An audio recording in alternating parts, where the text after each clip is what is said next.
Bueno, Vicky, la idea en el programa, además de obviamente hablar de la realidad, que es muy compleja, muy complicada, de mucha lucha, de mucha conflictividad, la idea, ya que estamos en una fecha ya cercana, emblemática, que son los 50 años del golpe de genocida, y nosotros como programa cumplimos 10 años, la idea es hacer una serie de entrevistas a compañeros, compañeras de mucha trayectoria de lucha y militancia en el campo de los derechos humanos.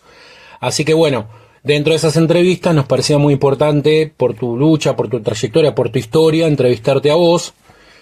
Además de, bueno, ya lo hemos hecho para el libro de Mirta, pero bueno, queríamos hablar ahora en particular de tu historia, de tu trayectoria, de tu militancia en el campo de los derechos humanos. Así que bueno, por eso te agradecemos mucho esta entrevista, esta charla. Bueno, muchísimas gracias. Bueno, lo primero, si tuvieras que buscar, digamos, un comienzo más allá de tu historia, que ahora vamos a ir, pero ¿cuándo fue un posible comienzo que vos puedas plantear o contar o recordar de tu historia en el campo de la lucha por los derechos humanos? Digo, porque después, obviamente, vamos a hablar de tu historia, de tu restitución, de quiénes fueron tus viejos y demás, pero ¿cuándo vos tomaste ese paso de también empezar a militar en el campo de los derechos humanos? Bueno, mira, el tema es que no lo podría separar porque de mi historia personal, porque yo restituí mi identidad cuando era una niña, a los 9 años.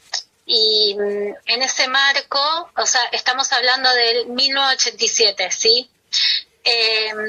Al poco tiempo, bueno, eso ya fue como un gran hecho, porque todavía no éramos tantos y todavía la discusión y la pelea porque la sociedad y la justicia aceptara las restituciones como algo que nos reparaba, digamos, a nuestras familias, a nosotros, era toda una discusión y toda una pelea. Entonces, al poder restituir mi identidad, se vino de la mano la pelea por los derechos humanos, porque inmediatamente nosotros como niños teníamos que participar, digamos, tanto de los eventos públicos o de entrevistas o de todo tipo de discusiones que acerca de esto, de lo que te acabo de decir, de que la restitución de los niños era algo necesario. Entonces, si se quiere, ahí empezó, digamos, una militancia por los derechos humanos. Claro. ¿Sí? Que siguió hasta, bueno, me recorrió toda la vida, ¿no? Después vinieron los 90, y durante los 90 el ataque, digamos, a las restituciones y la discusión sobre la desaparición forzada fue mucho más complicada, hubo retrocesos, de hecho hubo jóvenes que restituían su identidad y se hacían campañas enormes. Me acuerdo que estaba Neustadt en esa época haciendo campañas enormes, diciendo que nosotros habían lavado la cabeza, bueno, un montón de cosas. Entonces ahí se encrudeció mucho más nuestra participación en todos los lugares y discusiones, incluso públicamente con los periodistas. En ese momento... Claro. Yo, perdóname, no me puedo dejar de recordar una entrevista de Chichel Hellum, que yo era muy pequeña y él decía que como yo utilizaba las palabras como restitución o demás, eran palabras que ponían en mi boca y que yo tenía la cabeza, me habían lavado la cabeza, me habían formateado. No me olvido más. Entonces, claro, estábamos todos muy expuestos desde muy chiquitos a dar la pelea por los derechos humanos en este ámbito. Vicky, ¿me escuchás? Sí. Vicky. Bueno, mira, hay algo ahí, eras muy chica, tendrías 9, 10 años, y hay un hecho de tu historia para mí remarcable, quizás porque nosotros somos de palo. Una maestra fue muy importante. Esa historia no es muy conocida en la lucha por tu restitución, ¿no? Olga Fagundes. ¿Cómo fue ese punto? Que ella fue un poco la punta del ovillo para tu... Vos tenías dudas ya de nena. Sí, sí. Lo que pasaba era, bueno, yo vivía en el barrio de Belgrano, iba al jardín de infantes con una de sus hijas menores. Ella tenía dos hijos más grandes que iban con mi hermano de crianza al colegio. Y un día mi hermano aparece conmigo en brazos en el colegio cuando era bebé y diciendo que yo era su hermana. Ella se había dado cuenta que, o sea, su madre nunca había estado embarazada. No, o sea, era imposible que ese bebé fuera de ella. Entonces empezó a través de los años a consultar, a través del hijo. Ella era ya una militante política, docente, militante de derechos humanos también y muy comprometida, y empezó a averiguar. Cuando nosotros nos volvemos a encontrar, porque yo, como te dije al principio, iba al jardín ya a esa altura, ella me empezó a ver a mí también. Y además le llamaba la atención porque físicamente, o sea, yo no tengo nada que ver con mi hermana de crianza. Yo mido 1,55 y mi hermano ya medía 2 metros y pico. O sea, era rarísima la situación, y empezó a averiguar también de que yo tenía un tío que era de la policía bonaerense. Entonces ahí ella realizó la denuncia en Abuelas de Plaza de Mayo, y Abuelas, para poder continuar con la investigación, le pidió que le acercara documentación, toda la documentación que ella pudiera. Cuando yo paso del jardín a la primaria, voy a la primaria donde iba mi hermano de crianza y sus hijos y demás, y a mí me toca ella como maestra de primer grado. En realidad ella me pone en su grado para poder tener cercanía conmigo. Y ahí es cuando ella me pide la partida de nacimiento y toda la documentación, que lógicamente te podía pedir una maestra, nadie sospechó nada. Y se da cuenta que en mi partida de nacimiento yo no figuraba como hija adoptiva, sino como hija biológica. Entonces, bueno, con toda esa documentación, ya Abuela ya había iniciado la investigación, continúa con la investigación, la profundiza, y a los 2-3 años judicializa, digamos, la causa, y ahí es que me restituye el juez Juan Ramos Padilla. Así que sí, lo de Olga fue, además yo siempre la reivindico un montón porque ella hizo la denuncia, ni bien y todo, y todavía era dictadura, no había empezado el 83. Entonces lo de ella fue un compromiso enorme, digamos, y yo siempre un profundo agradecimiento porque haya podido darme la posibilidad de recuperar mi identidad. Claro, esto estamos hablando del año 82 más o menos, ¿no? Del año 82, claro. Sí, porque yo tenía 4 años cuando ella me conoce, pero ella, claro, ella me conoce, pero ella ya venía sospechando desde que yo era muy bebé, porque, por eso que te dije, porque yo, o sea, mi hermano había llegado al colegio con un bebé que era su hermana y su madre nunca había estado embarazada. Y bueno, y ella estaba muy enterada por su militancia política, por su actividad sobre la desaparición forzada de personas y sobre la apropiación de niños. Claro.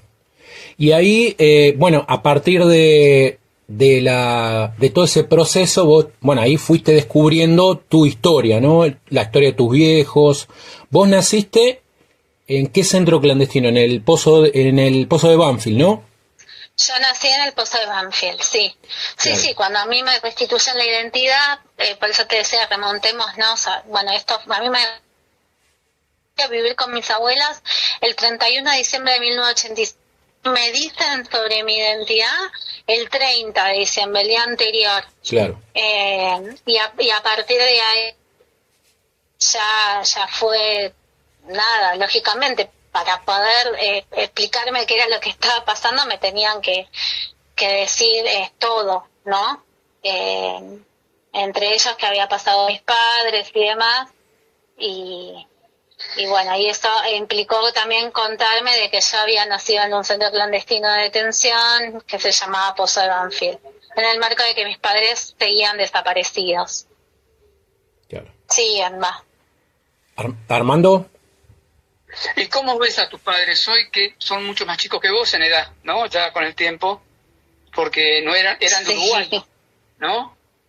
Y de tu Sí, mamá hay una historia. mi mamá era uruguaya. Ajá. Mi papá era argentino. Ah, Pero o sea, se conocen viviendo mi padre en Uruguay, se casan y vienen exiliados a la Argentina porque recuerden que ellos son víctimas del Plan Cóndor y la dictadura uruguaya comenzó antes que la Argentina. Claro. Entonces ellos se casan allá, se vienen acá a la Argentina. Bueno, mi madre exiliada, mi padre como argentino, continúan su militancia acá y desaparecen acá en Buenos Aires. Claro, recordemos tus viejos, bueno, María Asunción Artigas, tu vieja, Alfredo Moyano Santander, tu viejo. Ellos habían comenzado entonces su militancia en Uruguay y, bueno, después, como decías recién, vienen acá y los secuestran el 30 de diciembre del 77, ¿no? Sí, ahí por lo que vos me preguntás, mi padre cuando se casa con mi madre tenía 17 años y mi madre 22, ella era más grande. Y ellos llegan acá y desaparecen, mi padre con 22 años y mi madre con 27, embarazada de mí. Así que sí, imagínate que yo tengo una hija de 23, claro, más grande que mi papá. O sea, son cosas que son muy difíciles, sí. Es muy impensado. Alguna vez se me ha dado por pensar cómo sería y te digo que no lo puedo no me lo puedo imaginar. Y ahí, con tus abuelas y demás, digamos, ¿cómo lográs reconstruir esa historia, la historia de tus viejos? No solo la historia de la militancia política, sino quiénes eran, cómo eras, porque bueno, eso también es lo complejo, ¿no? En los casos de apropiaciones y demás, cómo reconstruir esa historia que a través de terceros, digamos, ¿no? Que es complejo, me imagino. Sí. Lo interesante de haber restituido la identidad muy chica es que está todo es mucho más cercano. Entonces como que uno ya se va criando con una imagen que te vas construyendo sobre tu madre y tu padre, un poco que te van dando tus abuelas, sobre todo mi abuela materna, uruguaya. Yo me fui a vivir a Montevideo luego de ver la restitución, luego de 2 años me fui a vivir allá. Y ella pudo, qué sé yo, mostrarme, bueno, era la casa donde vivía mi madre, mostrarme sus cosas, claro. Vestidos, sandalias, tengo unas sandalias aún de mi madre. Nada, sobre todo eso, pero además de eso, estaban los vecinos del barrio, estaban sus compañeros de militancia. Claro. Entonces era como que yo pude, digamos, conocer mucho y acceder a mucha gente que los tenía muy presentes y que los continuaba buscando. Así que fueron ellos un poco los que me fueron dando cotidianamente compañía e información y contención además, ¿no? Claro.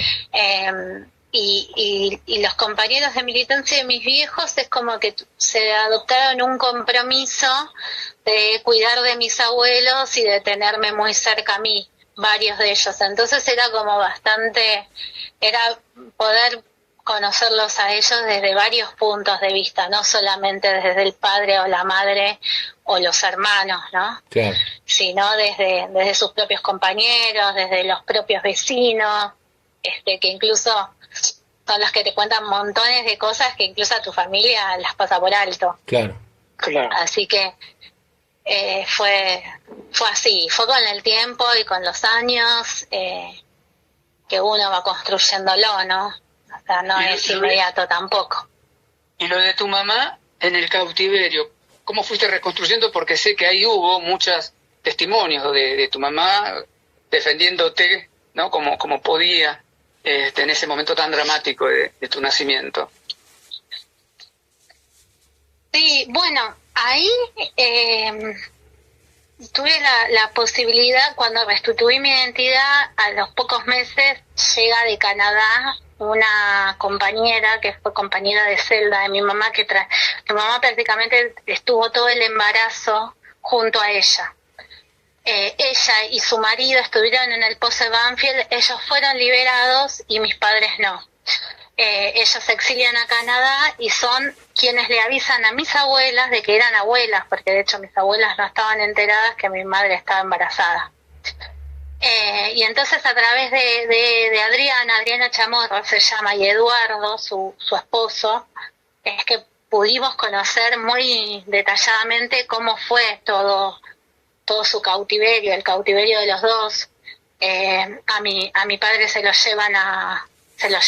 lo trasladan con un destino desconocido. Yo creo que fue a Uruguay nuevamente en mayo, antes de mi nacimiento, y mi madre queda en el pozo de Banfield siendo prácticamente la última persona de estar ahí en el pozo.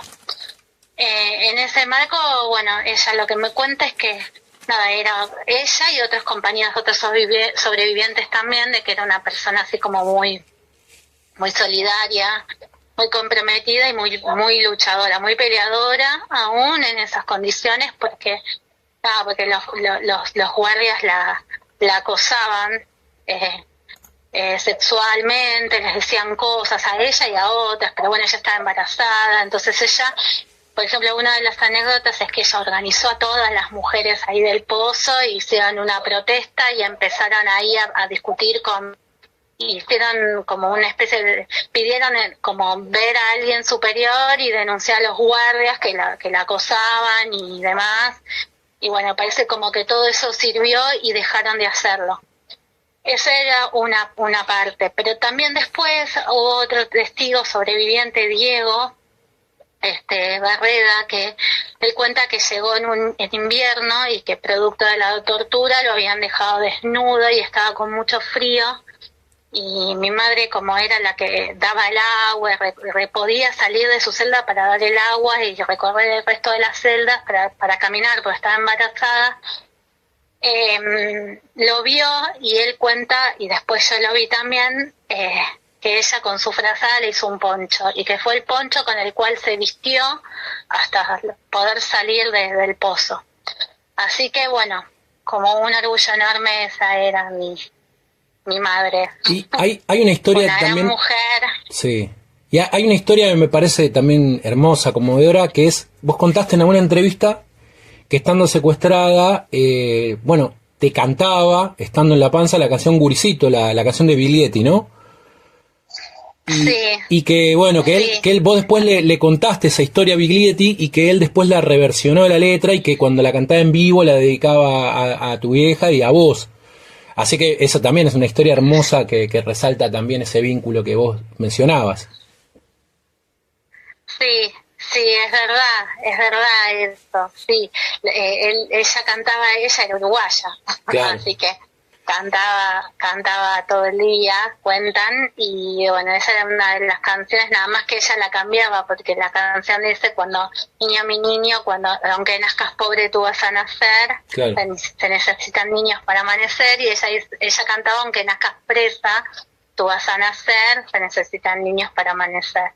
Entonces, claro, después con el tiempo, yo ya grande, adulta, logro contactar a Biglietti y contarle esto, y después en un evento en Mercedes que fuimos, no me acuerdo exactamente el motivo, pero era sobre una reivindicación de los desaparecidos y demás, él canta esta canción, pero es reversionada, así que fue una emoción, no te puedo explicar porque claro, o sea, yo estaba sabiendo que era lo que estaba pasando ahí.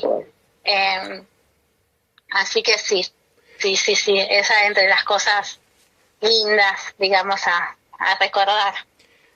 Y de las cosas duras están los juicios. Nosotros nos tocó ir a varios juicios, acompañando con el programa. Siempre son momentos muy tensos, dificilísimos, sobre todo para los que tienen que hablar y dar testimonio. Y a vos te tocó uno muy duro, el juicio de la brigada, ¿no? Hace ya unos años. Y en la crónica remarcan mucho que medio que quedó todo paralizado cuando vos hablaste, por lo que dijiste, muy fuerte. Y tomás algo que es un poco que siempre se oculta, que es la etapa anterior al 24 de marzo. Y el operativo Cóndor antes del 24 de marzo. Y eso siempre es muy, digamos, irritante para algunos escuchar esas verdades. A esta altura, ¿cómo lo ves eso que dijiste en ese juicio? Lo que planteaste, ¿no? Mira, sí, fue como mucha gente se sintió muy incómoda, el tribunal se sentía muy incómodo. De hecho sirvió, porque entonces yo declaré en 6 juicios de lesa humanidad, sí, pero el de Brigada de San Justo fue algo muy muy particular. Yo estaba muy molesta con ese tribunal y cómo se estaba actuando judicialmente, porque la Brigada de San Justo había sido parte del Plan Cóndor, de hecho, y además había sido parte del plan de apropiación de niños, ¿está bien? Y ninguna de las dos cosas se mencionaba, se pasaban como por alto, no se hacía un hincapié ahí, y además también había cumplido un rol de detención y de desaparición, si querés, de varias personas, de mucha gente, previo al 74, al 24 de marzo del 76. De hecho, yo ahí contaba que mis padres estuvieron detenidos en el 75 junto con mi abuela, que fueron torturados y demás, y luego liberados. Mi abuela hizo la denuncia respecto de eso. Bueno, nada, pudimos probar un montón de cosas de lo que había sido ese centro clandestino, pero más allá del centro clandestino, era decir que el Plan Cóndor había empezado incluso antes del 76. Y que habían sido gobiernos constitucionales, bajo gobiernos constitucionales como el de Isabel Martínez de Perón, que habían que el Plan Cóndor funcionaba con ese gobierno vigente, ¿está bien?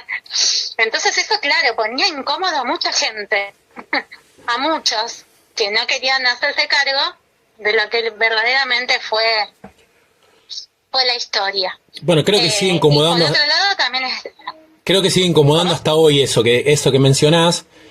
En general no suele formar parte del debate sobre lo que fue, digamos, la política de exterminio sistemática y demás, que bueno, claramente no empezó en el 76, está claro, pero digo, sigue provocando cierta urticaria todavía eso, ¿no? Y bueno, eso que mencionaste vos en el juicio, me imagino que... Claro, porque además quieren saltar de ahí a directamente la AAA. No, pero en el medio hubo muchas cosas y hubo una cooperación internacional.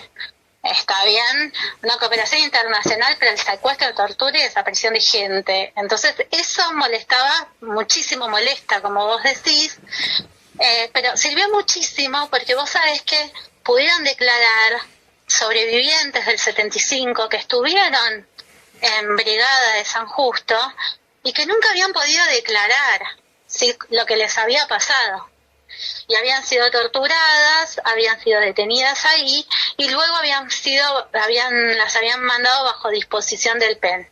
Luego, está bien, pero bueno, nunca habían podido decirlo, nunca habían podido, y declararon, y bueno, y se como que hubo una especie de reparación ética, si querés, y también una verdad histórica, claro, ¿no? Sí. Entonces, sí, fue como muy revulsiva el testimonio, porque tenía mucho de denuncia y tenía mucho de prueba también. O sea, no es que yo fui a denunciar habíamos realizado una investigación junto con otros compañeros y todo muy grande, y entonces también habíamos podido investigar un montón para probar todo lo que estaba diciendo. Así que fue un juicio como muy importante, y yo igual después quedé muy molesta después de este juicio porque de hecho estas dos cuestiones que te estoy diciendo, bueno, Plan Cóndor se tomó mucho más y después eso siguió para el juicio de Pozo de Banfield, que era mucho más claro, pero que se unificaron las pruebas. Pero no se tomó tanto en cuenta lo de apropiación de niños, que había sido una barbaridad, y que ahí en ese juicio mismo éramos 3 de las querellantes, éramos jóvenes que habíamos sido apropiadas. María José Lavalle Lemos, Paula Logares, que ella fue secuestrada en Uruguay y traída a la Argentina y había estado en la brigada, y yo. Claro. Entonces, bueno, nada, fue así como como vos decís. Y ahora, fue bastante revelador. ahí estoy viendo en un libro de fotos de abuelas, estoy viendo una foto donde estás vos en primer plano. Estás al lado de Mirta, está Chicha, está Elsa, bueno, y hay muchas otras abuelas y nietos y nietas apropiadas. Esto es en un cumpleaños de, no sé si tuyo o de alguna nieta o nieto. ¿Qué recordás de esa época? ¿Qué recuerdas de esa época con el vínculo con otros nietos, nietas recuperadas? ¿Cómo fueron esos tiempos? Y fue como un momento de... Mira, yo era muy amiga de Paula Logares, era como una nieta 2 años mayor que yo, como que ella me iba ayudando mucho en el proceso de la restitución, y también era muy amiga de María José Lavalle Lemos, las dos que te nombré antes, pues teníamos la misma edad y habíamos aparecido, María José y yo, con un mes de diferencia, o sea, había sido así. Entonces, por un lado, uno iba haciendo amistad, ¿no? Porque nuestras abuelas iban cotidianamente a abuelas, entonces uno se encontraba y todo. Pero también Chicha tenía como una política institucional de festejar los cumpleaños, digamos, en la institución, de hacer encuentros entre nietos, íbamos todos al mismo colegio, o sea, como generar un ámbito de contención para niños que estaban viviendo una situación muy complicada en un momento histórico bastante difícil. Entonces era como muy necesario también nosotros poder contenernos entre nosotros mismos. Esa fue mi sensación. Hoy adulta lo pienso, pero después también Chicha o Mirta eran abuelas muy amorosas, que también estaban buscando a sus nietos, pero que eran muy amorosas con todos nosotros, que éramos como sus nietos. Entonces siempre estaban, justo mis perros, siempre estaban como muy atentas a nuestras necesidades, a contenernos, no sé, Chicha se iba de los viajes y nos traía muñecos también, se los traía, aclaran ahí, pero a muchos de nosotros también nos traían muñecos y muñecas. Entonces eran abuelas así, ¿viste? Me acuerdo de eso, como de abuelas muy muy presentes, muy cariñosas, y la institución muy presente en nuestras vidas todo el tiempo, ayudando, ¿no? Ayudando a esas abuelas que habían restituido a sus nietos y que tenían que, digamos, llevar adelante la crianza de niños, Claro. con todas estas características, ¿no? Sin sus hijos, bueno, nada, difícil. Bueno, Lucho, no sé si estamos terminando porque no nos vemos, no estamos en la radio, pero hablando de fotos y hablando de este presente, hay una foto que el otro día vi, me había olvidado de esa foto, de la época de la Panamericana, y estás vos con otro compañero enfrentando a los milicos. Me hizo acordar mucho lo de los chinos, el chinito que enfrentó a los tanques, tantos así, ¿no? Que se enfrentan solos. Esa chica joven, no sé si eras abogada ya, Aloy, ¿no? Pasaron muchos años. Bueno, hay un programa que siempre la compañera le muestra la foto, viste, a los invitados, y dice, bueno, ¿qué pensás de esa compañera y qué pensás hoy, no? ¿Cómo te ves hoy y cómo ves ese pasado de estar en la Panamericana enfrentando a la milicada?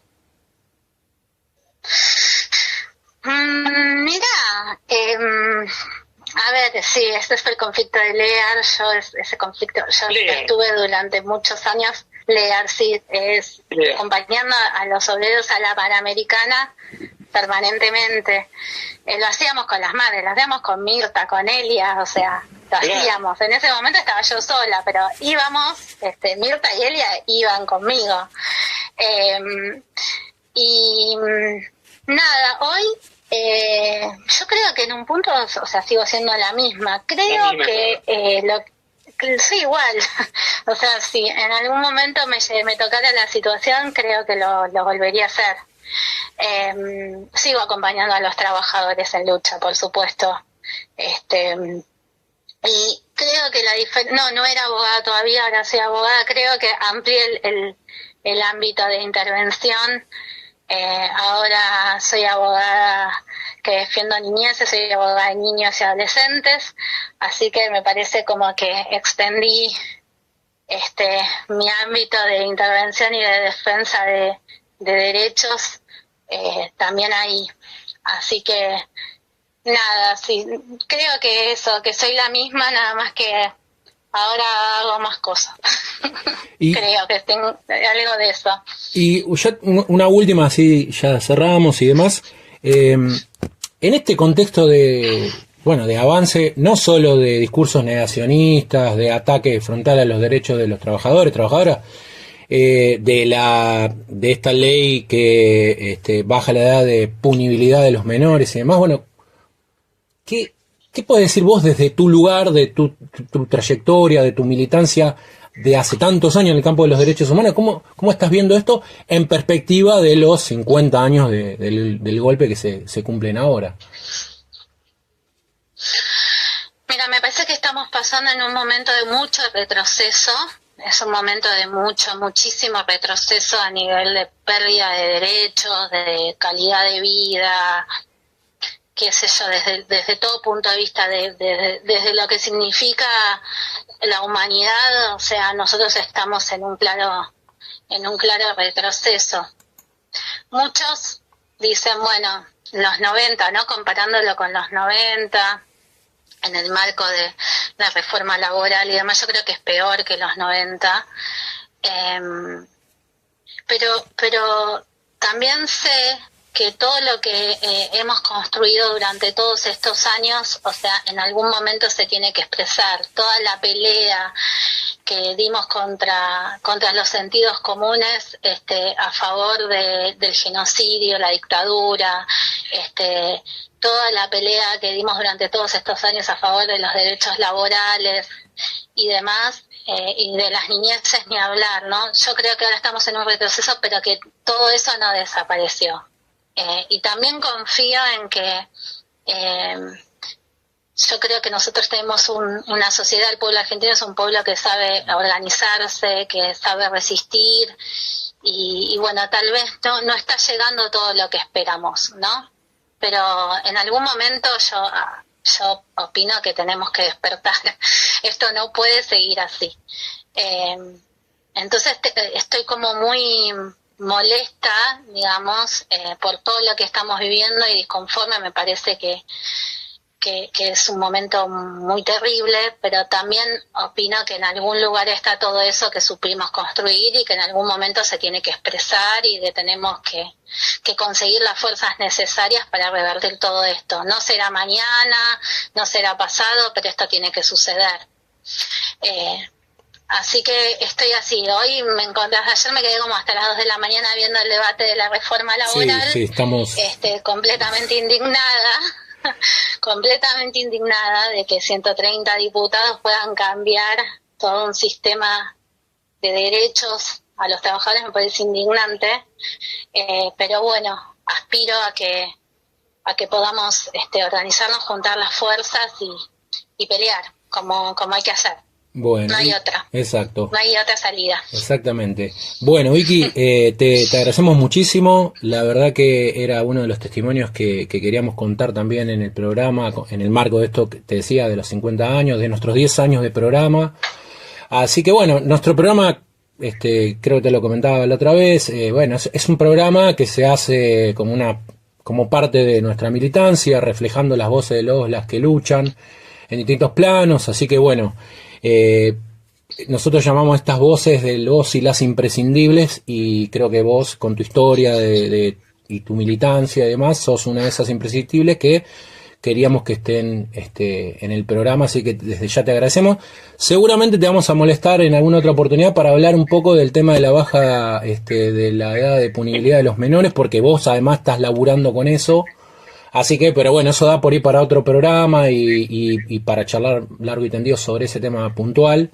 Así que seguramente en otra oportunidad también charlaremos sobre eso, si te parece. Dale, perfecto. Sí. Dale, queda a disposición de ustedes, Dale. entonces. Dale. Bueno, Vicky, Muchas gracias. muchas gracias Un y abrazo. un abrazo grande. Bueno, un abrazo. Chao, Chao. chao. Hasta la próxima.